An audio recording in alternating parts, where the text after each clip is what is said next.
October 24th, 1944-08, 7 hours.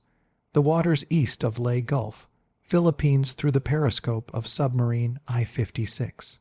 Commander Teresa Kamatsu witnessed something that would shatter the carefully constructed illusions of the Imperial Japanese Navy's high command.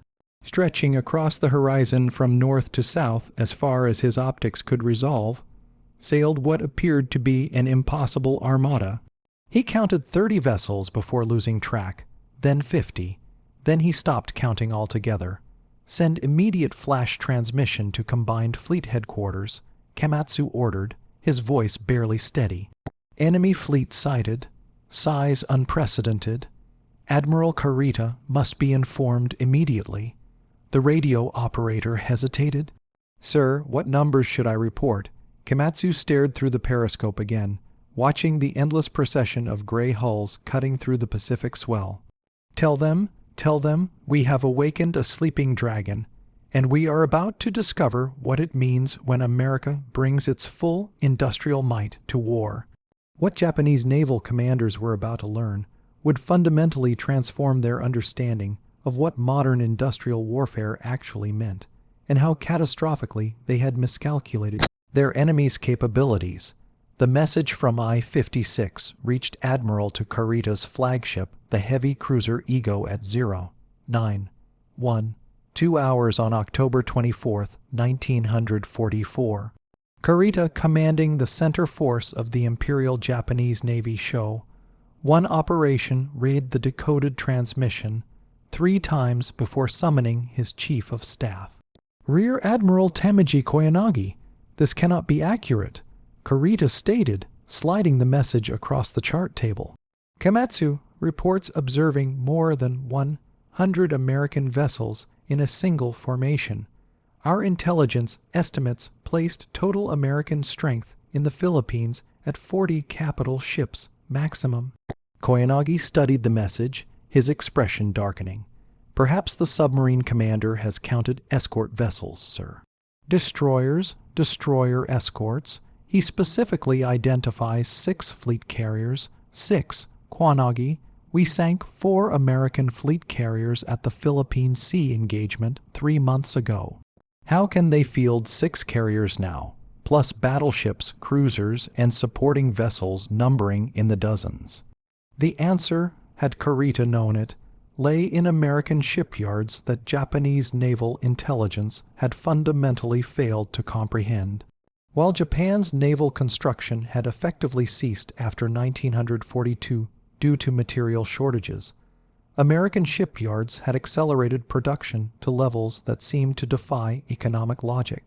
At T1, 145 hours, Keter received confirmation from 3 additional submarines. Each reported massive American fleet concentrations.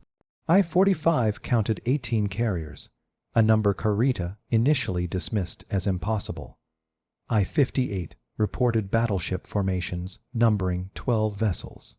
I-54 transmitted simply American fleet strength, exceeds all previous estimates by factor of 3 or more in the underground command center beneath Tokyo's Navy Ministry. Admiral Samu Toyota, Commander-in-Chief of the Combined Fleet, convened an emergency conference at 400 hours. Present were Vice Admiral Shigeru Fukudome, Chief of Staff, and Rear Admiral Sakichi Takagi, the Navy's senior operations analyst. Gentlemen, Toyota began spreading reconnaissance reports across the table. We are receiving information that contradicts every intelligence assessment we have made since 1942. Either our submarine commanders have simultaneously lost their ability to count, or we have been fundamentally wrong about American naval construction capabilities. Takagi, who had spent 18 months analyzing American industrial output, spoke carefully. Admiral, I have been warning since 1943 that our intelligence estimates were dangerously optimistic. American shipyards are operating on a scale we have no frame of reference for. They are not building ships the way we build ships. They are manufacturing them like automobiles, mass production on assembly lines we cannot match. Fukaidome interrupted. The Americans lost 4 carriers at Philippine Sea. We confirmed those sinkings, and they have already replaced them. Takagi stated flatly. Essex-class carriers are being commissioned at a rate of 1 per month. Independence-class light carriers even faster.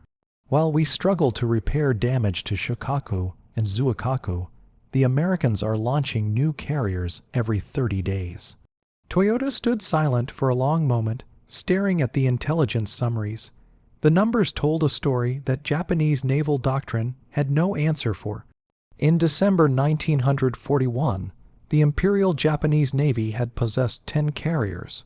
The United States Navy had 7 W.Y. October 1944. Japan had 4 operational carriers remaining. 2 of those, Zuiku and Zuho, were so critically short of trained pilots that they functioned primarily as decoys rather than combat vessels. The Americans, according to the latest submarine reports, were operating more than 30 carriers of various classes in the Pacific theater alone. Additionally, they maintained a complete Atlantic fleet that exceeded the entire Japanese naval order of battle. How, Toyota asked quietly, how did we miscalculate so badly? Takagi pulled out a folder he had compiled over months of analysis. Admiral, American industrial production in 1943 exceeded our total production for the entire war to date. In 1944, they surpassed that again. They are building Liberty ships, cargo vessels, faster than we can sink them, 1 every 4 days from a single shipyard complex. They have dozens of such complexes. He spread photographs obtained through neutral sources, images of American shipyards taken from international maritime publications. Bethlehem Steel's Fore River Shipyard in Massachusetts, Newport News Shipbuilding in Virginia, Mare Island Naval Shipyard in California. Each photograph showed multiple capital ships under simultaneous construction. We built Yamato over 4 years with the combined resources of our finest shipyard. Takagi continued, the Americans built USS New Jersey in 18 months and launched 5 sister ships in the same period. While we concentrated our industrial capacity on 2 super battleships, they mass Raj's 24 modern battleships plus dozens of carriers, hundreds of destroyers, and thousands of supporting vessels. Fukadome's face had gone pale. Then the show, one operation, is sailing into a numerical disadvantage we cannot overcome through tactical brilliance or warrior spirit. Takagi finished.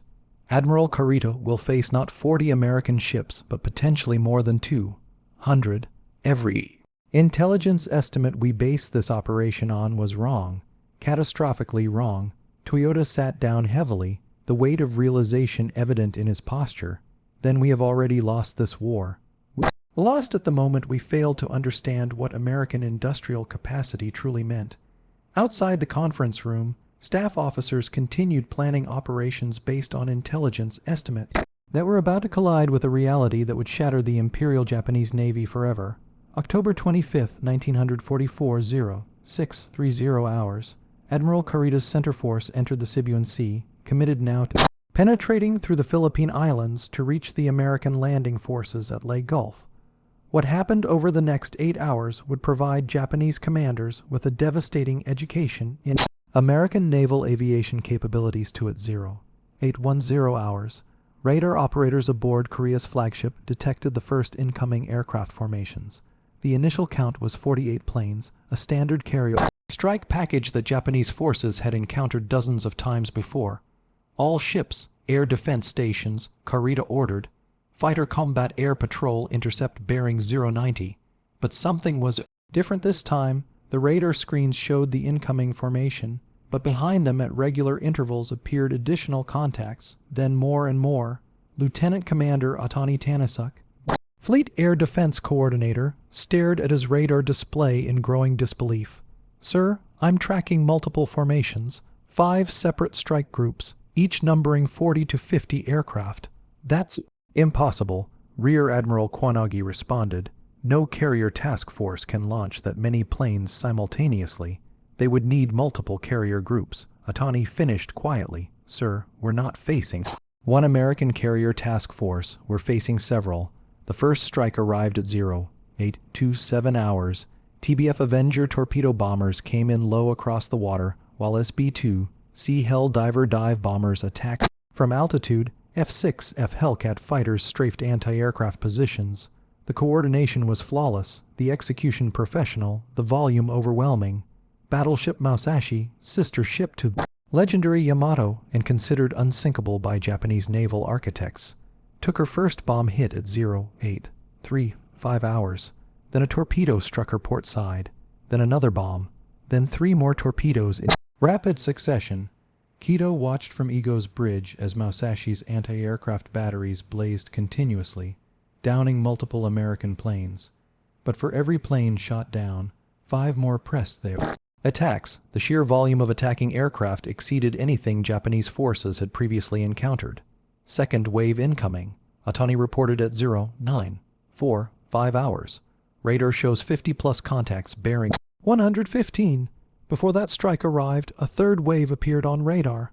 Then a fourth American carrier aircraft were arriving in continuous relays, giving Japanese ships no respite, no opportunity to conduct damage control effectively, no chance to regroup aboard heavy cruiser Maya.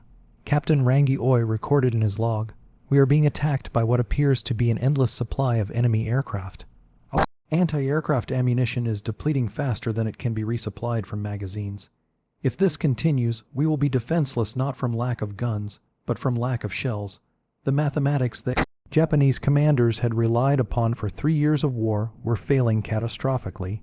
Japanese carrier doctrine, based on their own capabilities, assumed that carrier aircraft could launch perhaps 2 major strikes per day before requiring extensive maintenance, rearming, and pilot rest. The Americans, it was becoming clear, operated under different rules entirely. Their carriers were launching continuous strikes, rotating fresh squadrons, maintaining constant pressure. Japanese calculations had assumed rough parity and sortie rates. They had been wronged at 134 hours. Musashi took her 19th torpedo hit. The massive battleship, displacing 73,000 tons, fully loaded and protected by armor belts 16 in thick, was visibly listing. Her speed had dropped from 27 knots to less than 12. "How many carriers are attacking us?" Kurita demanded, his voice tight with frustration. Communications officer Lieutenant Shimada consulted the intelligence summaries. Fleet radio intercepts suggest strike aircraft from at least 12 different carriers. Sir, task groups 38, 2, 38, 3, and 38, 4. Our intelligence estimated 3 to 4 carriers per task group. 12 carriers, Koyanagi repeated slowly. Coordinating simultaneous strikes. That's more carriers than we have possessed for the entire war combined. At 315 hours, Kurita made a decision that would be debated by naval historians for decades. He ordered center force to temporarily reverse course, retreating westward away from the American carrier aircraft that were systematically destroying his fleet. The after-action report he transmitted to Admiral Toyota in Tokyo stated simply, "Enemy air power vastly exceeds all intelligence estimates. Sustained attacks from dawn to present. Own forces have expended 70% of anti-aircraft ammunition. Musashi heavily damaged and sinking. Heavy cruiser Myoko crippled. Without fighter cover, penetration to Leyte Gulf will result in destruction of entire force in Tokyo."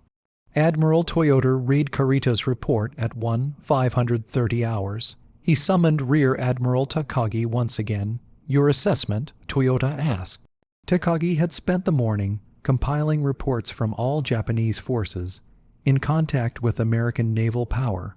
The picture they painted was consistent and terrifying. "Admiral, we are receiving similar reports from every theater. American carrier strength appears to exceed 100 aircraft per vessel versus our 50. Their ability to conduct sustained operations exceeds ours by factors we cannot match. Most critically, they possess the ships, planes, pilots, fuel, and munitions to conduct these operations simultaneously across thousands of miles of ocean." He paused, choosing his next words carefully. "Sir, We calculated that American industrial production was perhaps double or triple our own. We were wrong. It's not double or triple. It's 10 times our capacity, perhaps more. They're not just outproducing us. They're operating on a scale that makes our entire war effort seem insignificant. Toyota stood at the window overlooking Tokyo, watching the city that had already endured multiple bombing raids. Then Admiral Yamamoto was correct. We did awaken a sleeping giant, and we are only now discovering what that truly means. By nightfall on October 25th, battleship Musashi had capsized and sunk, taking 23 officers and men with her. The vessel that represented the pinnacle of Japanese naval architecture, more heavily armed and armored than any ship afloat, had been destroyed by American carrier aviation through sheer overwhelming force. Japanese commanders were learning a terrible lesson. In industrial warfare, quality cannot overcome quantity. When the quantitative advantage becomes sufficiently large, and America's advantage wasn't just large, it was insurmountable. October 27, 1944. The Battle of Leyte Gulf had concluded with the virtual destruction of the Imperial Japanese Navy as an offensive force. But the true devastation was not merely in ships sunk or sailors lost. It was in the complete shattering of Japanese naval officers' belief in their ability to influence the war's outcome. At 100 hours, Vice Admiral Takajiro Anishi, commander of the 1st Air Fleet in the Philippines, convened an extraordinary meeting with his staff officers at Mabalacat Airfield. What he proposed would become both a symbol of Japanese desperation and a testament to how thoroughly American industrial power had broken Japanese conventional military capabilities. "Gentlemen," Anishi began, his voice carrying the weight of terrible certainty, "I have reviewed our combat losses from the past 3 days. Of 347 aircraft committed to operations against the American fleet, 289 have been lost. Our remaining aircraft number fewer than 60 operational fighters and bombers combined." He paused, allowing the magnitude of those numbers to register. In 3 days, the 1st Air Fleet had been effectively annihilated. But the American fleet continued operations with barely diminished capacity. "The Americans have lost perhaps 30 aircraft," Anishi continued.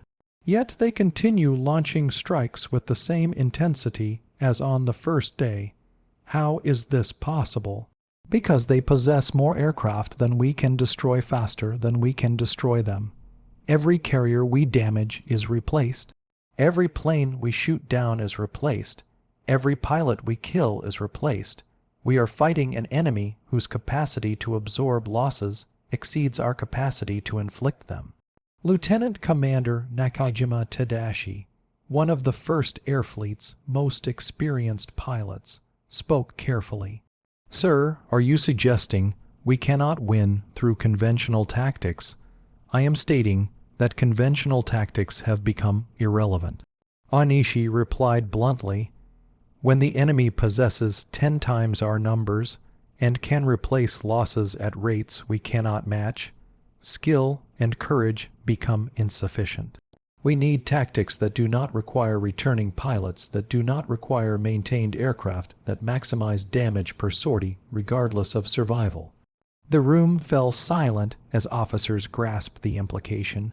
Anishi was proposing organized suicide attacks, transforming pilots into guided missiles, aircraft into man bombs. What would become known as the kamikaze strategy was born not from fanatical devotion, but from cold calculation of impossible mathematics that I in Tokyo. Admiral Toyota received Vice Admiral Anishi's formal proposal at 600 hours. The document was remarkable for its clinical analysis of Japan's situation. American carrier task forces now operate with such numerical superiority that conventional attacks cannot achieve decisive results. A standard torpedo squadron of 9 aircraft, if all reach the target, might damage 1 vessel. The same 9 aircraft employed as special attack units, it could potentially sink or severely damage multiple ships.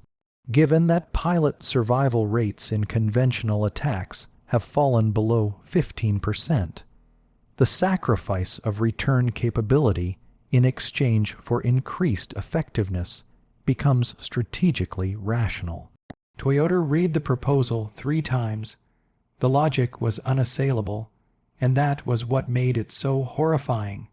Japanese naval aviation had been reduced to calculations where pilot death was simply another variable in combat effectiveness equations that 181,900 hours. Toyota met privately with Rear Admiral Takagi. "Tell me honestly," Toyota asked, "is Onishi correct? Have we truly reached the point where this is our only effective option?" Takagi's response was measured but devastating.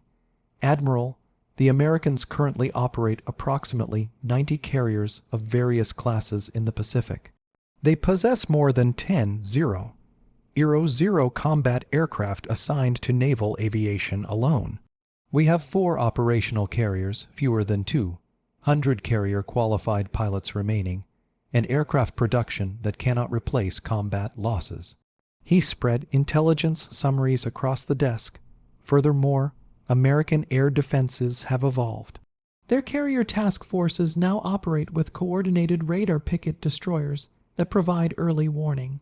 They maintain continuous combat air patrol with dozens of fighters. Their anti-aircraft fire control has improved dramatically. A conventional attack formation now requires penetrating multiple defensive layers, each capable of destroying significant portions of the attacking force before reaching the target, and special attack units, Toyota asked quietly. A single aircraft diving at high speed is difficult to stop. Even if defensive fire damages the aircraft, momentum can carry it to the target.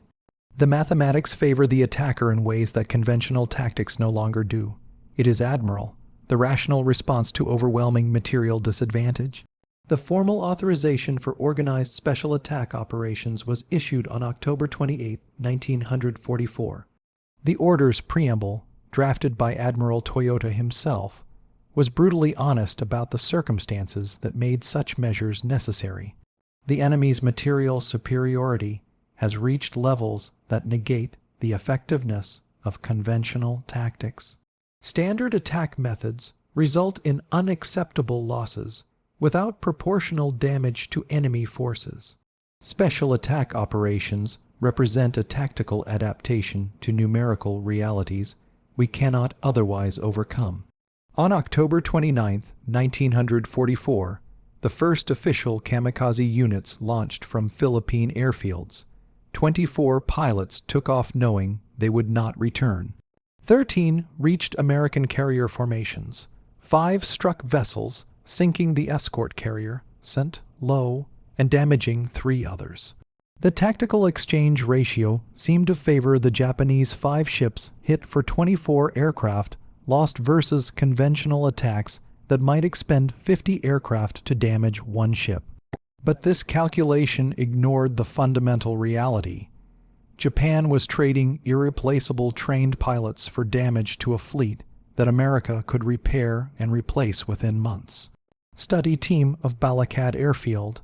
Flight Operations Officer Lieutenant Yonoko Fumaro watched the kamikaze pilots depart and recorded in his diary, "We send these men to die because we cannot afford to send them to fight and return. The Americans have forced us to this by making survival itself a luxury we cannot sustain. This is what defeat looks like, not the moment of surrender, but the moment when your only viable tactic is to stop trying to survive." In Washington, D.C., American naval intelligence officers analyzed reports of the new Japanese tactics with a mixture of horror and grim recognition. One intelligence summary stated, "Enemy employment of suicide attacks represents not fanaticism, but rational adaptation to resource constraints we have imposed. They have calculated that we can't absorb their conventional attacks indefinitely. This new approach suggests they understand they are losing and are attempting to maximize casualties before inevitable defeat. The kamikaze strategy would sink or damage hundreds of American vessels over the following months, but it would not change the war's outcome. For every ship damaged, American shipyards launch replacements. For every casualty inflicted, American training programs graduated new sailors and pilots. Japanese commanders had discovered the cruelest truth of industrial warfare. Even suicide employed systematically as a military tactic could not overcome an enemy whose production capacity exceeded your entire national economy. November 15, 1944, the Japanese Naval General Staff compiled what would become known internally as the Assessment of Material Reality, a classified document that represented the Imperial Japanese Navy's final, honest evaluation of their strategic position. Rear Admiral Takagi, who authored the primary analysis, began the document with a statement that would have been considered defaced treason just months earlier. The Imperial Japanese Navy has been defeated not primarily through tactical failures or insufficient warrior spirit, but through fundamental miscalculation of enemy industrial capacity and our inability to wage sustained industrial warfare against an opponent possessing overwhelming material advantages. The document systematically dismantled every strategic assumption that had guided Japanese naval planning since 1941. Each section was supported by exhaustive data that painted an undeniable picture of comprehensive defeat. Section 1 addressed carrier aviation. As of November 1944, the United States Navy operates approximately 90 carriers. Of all classes, the Imperial Japanese Navy possesses 4 operational carriers, 2 of which lack sufficient aircraft and trained pilots for combat operations. American monthly carrier aircraft production exceeds 3,000 units. Japanese production approximates 400 units monthly with declining quality due to material shortages and loss of experienced factory workers to military service. Section 2 Analyze pilot training. American pilot training programs graduate approximately 2,000 qualified naval aviators monthly from facilities operating across the continental United States. Flight training hours average 600 hours before combat assignment. Japanese pilot training has been reduced to 200 hours or less due to fuel shortages and loss of experienced instructors. We are producing pilots with insufficient skills to survive against experienced American aviators, creating a self-reinforcing cycle of declining effectiveness. Section 3 examined shipbuilding capacity. With brutal honesty, during 1944, American shipyards commissioned 9 fleet carriers, 22 escort carriers for battleships, 7 heavy cruisers, 13 light cruisers, and more than 200 destroyers and destroyer escorts. Japanese shipyards commissioned 0 carriers, 0 battleships, 2 light cruisers, and 47 smaller vessels. Furthermore, American construction rates are accelerating while Japanese rates decline due to material shortages, labor shortages, and bombing of industrial facilities. Admiral Toyota convened a final conference on November 20, 1944, with the Navy General Staff and representatives from the Supreme War Council. What he revealed left even the most optimistic officers shaken. Gentlemen, we must confront facts without illusion. Toyota began displaying a chart showing comparative naval strength. On December 7, 1941, when we struck Pearl Harbor, the Imperial Japanese Navy possessed approximate numerical parity with American Pacific forces. We held qualitative advantages in night combat, torpedo warfare, and carrier aviation. We believe these advantages, combined with fighting spirit and tactical excellence, would enable us to achieve decisive victories before American industrial mobilization could negate our position. He paused, allowing the past tense to register. 3 years later, the Americans operate more ships in the Pacific than we possessed at the war's beginning. They have not merely replaced their losses, they have built entirely new fleets while simultaneously repairing damaged vessels. Most critically, the qualitative advantages we possessed have been systematically eliminated through American technical development and training programs. Lieutenant General Yashijiro Umizu, representing the Army General Staff, interrupted. Surely our ground forces, our fortified positions throughout the Pacific, will be systematically reduced through overwhelming firepower. Toyota stated flatly, the Americans are not constrained by ammunition shortages. Their battleships can fire thousands of shells in preparation for amphibious assaults. Their carrier aircraft can maintain continuous air support. They possess unlimited logistics capability, fuel, ammunition, spare parts, medical supplies, all delivered by merchant fleets that exceed our entire Navy in tonnage. He displayed reconnaissance photographs of American forward bases at Ulithi Atoll and Mayas Island. The images showed anchorages crowded with hundreds of vessels, fleet carriers, battleships, cruisers, destroyers, transports, supply ships, repair vessels, hospital ships, entire fleets assembled in locations that hadn't existed as military bases 2 years earlier. These forward bases demonstrate American logistical capabilities we cannot match. Toyota continued. They have constructed complete naval infrastructure, fuel storage, ammunition dumps, repair facilities, airfields in locations that were empty at months earlier. They can't sustain offensive operations indefinitely from these bases while our forces struggle with supply shortages, even in home waters. The implications were inescapable. Captain Oy presented updated intelligence estimates. American merchant ship construction in 1944 will exceed 100 vessels totaling more than 10 million tons. Our submarine force has sunk approximately 200 American merchant this year, representing less than 2% of their construction rate. We cannot sink ships faster than they build them. We cannot destroy supplies faster than they produce them. We cannot inflict casualties faster than they replace them. In the silence that followed, Admiral Toyota spoke the conclusion that everyone present understood, but few had been willing to articulate. Gentlemen, we are not losing this war through insufficient courage or inadequate tactics. We are losing because we challenged an industrial power whose capacity exceeds our own by orders of magnitude. We failed to comprehend. Every battle we fight, every ship we lose, every pilot killed, these losses are irreplaceable. American losses are replaced within weeks or months.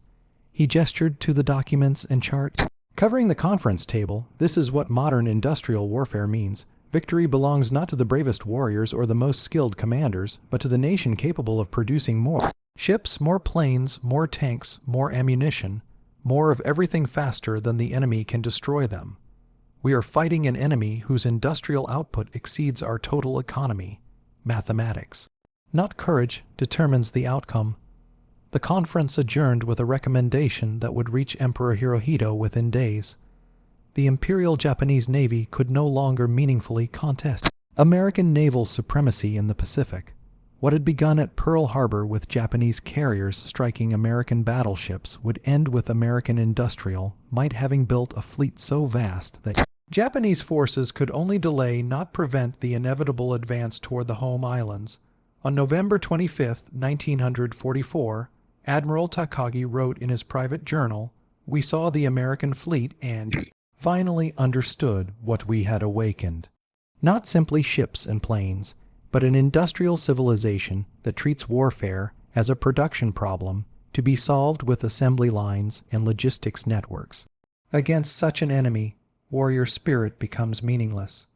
The war was lost before it began. We simply did not know it until we saw what America could build when fully committed to our destruction." The document that Japanese generals and admirals had compiled would remain classified for decades, but its conclusions were already manifesting in the endless streams of American ships approaching Japanese-held islands, in the carrier aircraft that darkened Pacific skies, and in the mathematical certainty that no amount of Japanese courage could overcome American industrial supremacy. They had seen the American Pacific Fleet, and in seeing it, they had finally understood the magnitude of their miscalculation.